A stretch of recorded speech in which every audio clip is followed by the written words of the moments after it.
શેરપુરા ગામ રોડ પર આવેલી બદર પાર્ક સોસાયટીની પાછળથી મોટું ગૌવંશ કતલખાનું પકડાયું. 2 ઇસમો ઝડપાયા, એક ફરાર. 17 ગાય અને વાછરડા બચાવી લેવાયા. ભરૂચ ખાતે આજ રોજ બી ડિવિઝન પોલીસ મથક વિસ્તારમાં આવેલ શેરપુરા રોડ પર બદર પાર્ક સોસાયટીની પાછળથી ગૌવંશ કતલખાનું પકડાયું હતું. માહિતી મળતી મુજબ ગૌરક્ષા સમિતિ અને એનિમલ ફેરવેલ બોર્ડના કાર્યકરોને સદર કતલખાના બાબતે મળેલ માહિતી મુજબ તેમણે પોલીસને જાણ કરી હતી અને ત્યારબાદ પોલીસે બાતમી મુજબના સ્થળે રેડ કરતા કતલખાનું ઝડપાયું હતું. ઉલ્લેખનીય છે કે ભરૂચમાં ઘણા સમયથી ગેરકાયદેસર કારખાના પકડાઈ રહ્યા છે. ગૌ હત્યા પર આકરી સજાની જોગવાઈ હોવા છતાં કેટલાક આવા વ્યવસાય સાથે ટેવાયેલા તત્વો દ્વારા આ ગૌ હત્યાની પ્રવૃત્તિઓ છાની છુપી રીતે ચાલુ રાખવામાં અને બહારથી ગૌવંશ મંગાવીને કતલ કરીને તેનું માંસ વેચવામાં આવતું હોય છે. બંધારણમાં ગાય, વાછરડા અને વન્ય જીવોનું રક્ષણ કરવાનું જણાવાયેલું છે અને ગાયની હત્યા કરનારને 10 વર્ષની કેદની સજાની જોગવાઈ કરવામાં આવી છે. કાયદેસર રીતે ગૌમાંસનું વેચાણ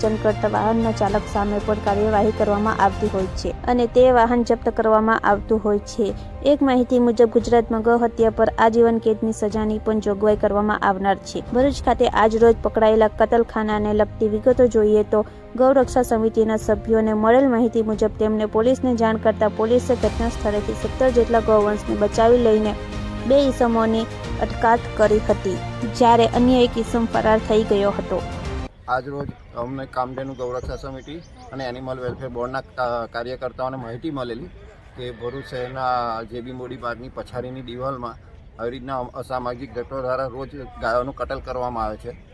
તે અમને માહિતી બી ડિવિઝન પીઆઈ સાહેબને જણાવતા તેમને એ માહિતી ગુપ્ત રાખી આજરોજ સવારના અમે જે સ્થળે રેડ કરતા ત્યાં એક ગાયનું કતલ કરેલું મળે છે ને 16 ગાય જીવતી છે અને પાડા 15 એક નંગ પકડાયેલા છે ને 2 આરોપી પકડાયેલા છે.